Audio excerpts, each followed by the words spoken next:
Six slipped between the flimsy doors and closed them behind her. It was suddenly quiet, as if the guests had ceased to exist. She had begun to walk down the hallway when, unsurprisingly, her stomach growled, causing Six to almost collapse. She stumbled down the corridor into the next room as hunger slowly took control of her. A gnome stood in the next room, and Six looked up to see her. She appeared every time Six got hungry. She was like a dark reflection of her own urges, crawling into Six's mind and demanding her to eat. Every time, she demanded something bigger. Here, she appeared again on a high shelf, standing among empty bottles. The gnome in the room picked up a sausage and offered it to Six. I want to eat that. You have to eat him. Six winced.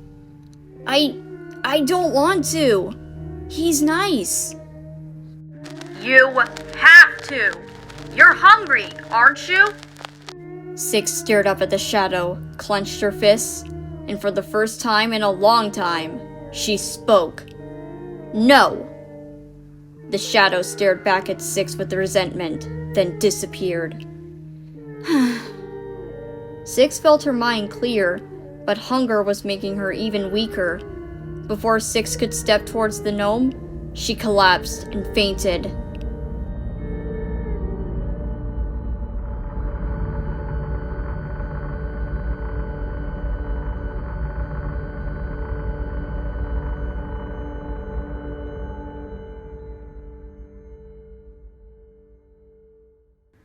When Six awoke, she saw a pile of food laid out on the floor, no doubt brought by the gnomes.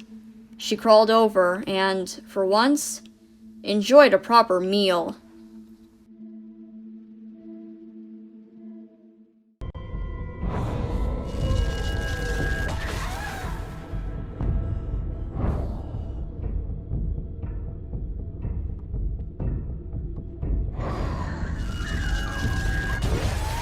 The mirror shattered and the lights went out.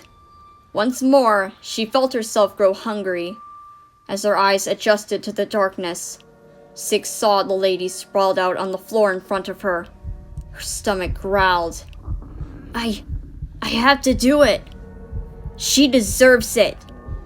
I will do what needs to be done. So, Six stepped towards the lady, weak and vulnerable, and prepared to eat.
The elevator doors cracked open, and Six's ears filled with the disgusting sounds of the guests. She knew what she had to do. Six began to walk. The lights hanging from the ceiling exploded. As Six stepped into the main hall, she was noticed.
Six walked on, a hall of corpses in her wake.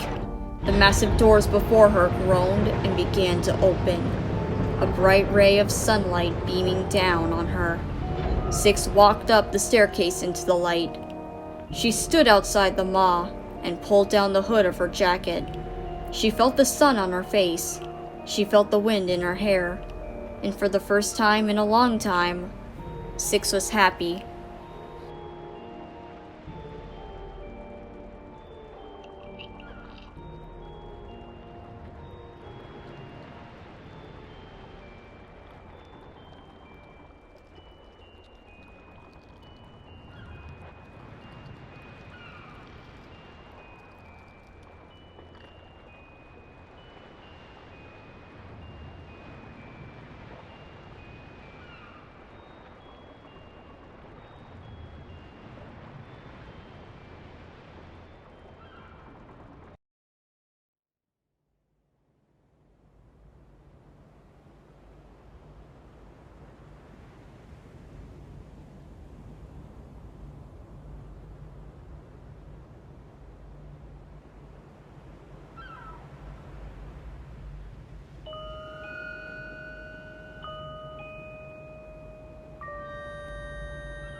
Well, isn't this ironic?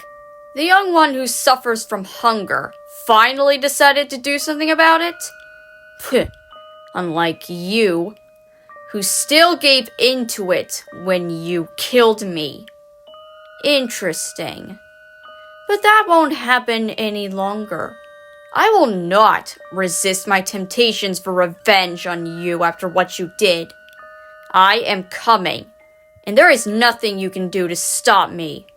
My hunger and revenge will never cease.